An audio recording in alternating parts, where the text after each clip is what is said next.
शिवं शिवं। नमस्कार।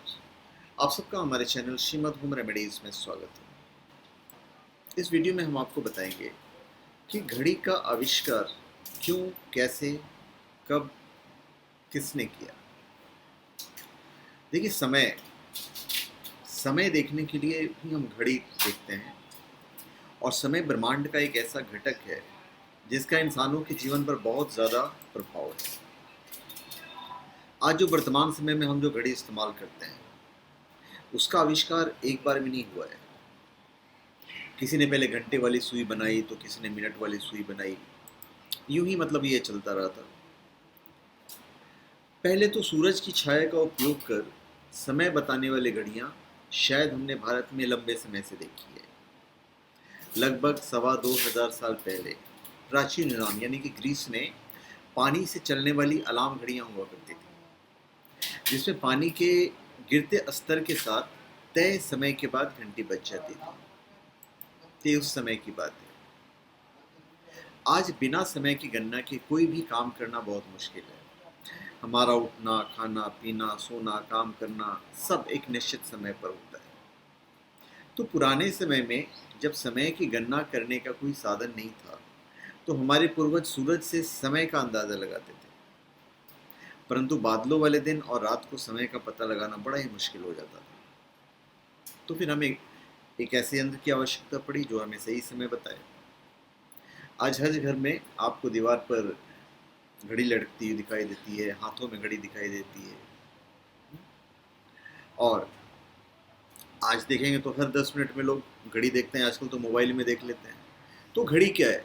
तो घड़ी एक ऐसा यंत्र है जो समय की गणना करता है। और आज के समय में मौजूद घड़ियां धातुओं से बनी होती है, परंतु पुराने समय में यह कई प्रकार की होती थी, जिनमें सूर्य घड़ी, जल घड़ी प्रमुख थी। वक्त के साथ इनमें बहुत सारे परिवर्तन आए। तो घड़ी में एक सुई सेकंड, दूसरी मिनट और तीसरी घंटे के बारे में बताती है। सेकंड वाली सुई अपना एक पूरा चक्कर कर 1 मिनट, और मिनट वाली सुई 1 घंटे में लगाती है। तो इसके अलावा घंटे वाली सुई 24 घंटों में एक पूरा चक्कर लगा लेती है। घड़ी की मिनट वाली सुई का आविष्कार हुआ 1577 में। स्विट्जरलैंड के जॉस बर्गी ने अपने एक खगोलशास्त्री मित्र के लिए आविष्कार किया था। उनसे पहले जर्मनी के न्यूरमबर्ग शहर में पीटर हेनलेन ने एक ऐसी घड़ी बना ली थी जिसे एक जगह से दूसरी जगह लेके जाया जा सके। लेकिन जिस तरह से हम आज हाथ में घड़ी पहनते हैं, वैसी पहली घड़ी पहनने वाले आदमी थे जाने माने फ्रांसीसी गणितज्ञ और दार्शनिक ब्लेस पास्कल। ये वही ब्लेस पास्कल हैं जिन्हें कैलकुलेटर का आविष्कारक भी माना जाता है। लगभग 1650 के आसपास लोग घड़ी जेब में रखकर घूमते थे। ब्लेस पास्कल ने एक रस्सी से इस घड़ी को हथेली में बांध लिया ताकि वो काम करते समय घड़ी को देख सके। तो उनके कई साथियों ने उनका मजाक भी उड़ाया, लेकिन आज हम सब हाथ में घड़ी पहनते हैं। आज दुनिया में हम सब लोग घड़ी की सुइयों की नोक पर दौड़ते हैं, अर्थात सभी लोग समय के हिसाब से जागते हैं, ऑफिस जाते हैं, लंच करते हैं, सोते हैं। तो जब घड़ी का आविष्कार नहीं हुआ था, तो लोग सूरज की दिशा को देखकर ही समय का अनुमान लगाते थे। उसके बाद जल घड़ी का आविष्कार हुआ, जिसका श्रेय चीन को जाता है, जहां पर सु संग नामक व्यक्ति ने जल घड़ी बनाई थी। हालांकि लगभग 2000 साल पहले प्राचीन यूनान यानी ग्रीस में पानी से चलने वाली अलार्म घड़ियां हुआ करती थी, जिसमें पानी के गिरते स्तर के साथ तय समय बाद घंटी बज जाती थी, जो मैंने आपको बताया। घड़ी के आविष्कार का श्रेय जाता है पोप सिल्वेस्टर द्वितीय को भी, जिन्होंने सन 996 ईस्वी में घड़ी का आविष्कार किया था। यूरोप में घड़ियों का जो प्रयोग है वो 13वीं शताब्दी के उत्तरार्ध में होने लगा था। इसके अलावा सन 1228 में इंग्लैंड के वेस्टमिंस्टर के घंटाघर में घड़ियां लगाई गई थी। हालांकि उस समय बनी घड़ी आज की तरह की कंप्लीट घड़ी नहीं थी। घड़ी की मिनट वाली का सुई का जो आविष्कार था, जैसा कि मैंने आपको बताया कि 1577 में हुआ था। तो घड़ी का जो रहस्य है, इसका इतिहास जब देखेंगे तो आपको मज़ा भी आएगा पढ़ने में, सुनने में। अब भारत में समय देखने के लिए कोई प्रयास नहीं किया गया है, ऐसा नहीं है। दरअसल भारत में भी 5 जगहों पर जंतर मंतर का निर्माण करवाया गया था, ताकि इनकी मदद से सूरज की दिशा और उससे बनी परछाई के आधार पर समय का पता लगाया जा सके। 18वीं शताब्दी की शुरुआत में जयपुर के महाराजा जय सिंह द्वितीय ने जयपुर, नई दिल्ली, उज्जैन, मथुरा और वाराणसी में कुल मिलाकर 5 जंतर मंतरों का निर्माण कराया था, और इन सभी का निर्माण 1724 और 1735 के बीच पूरा किया गया था। तो स्पष्ट हो जाता है कि घड़ी का आविष्कार मानव इतिहास का एक महत्वपूर्ण घटना है, जिसने पूरी मानव जाति के जीवन को ही बदल दिया था। यांत्रिक और अन्य साधनों के माध्यम से समय का पता लगाना लगभग 5500 वर्ष पहले मिस्र, सुमेर, प्राचीन मेसोपोटामिया में विकसित हुआ था, और इन स्थानों को आज की आधुनिक सभ्यता का जन्म स्थान माना जाता है।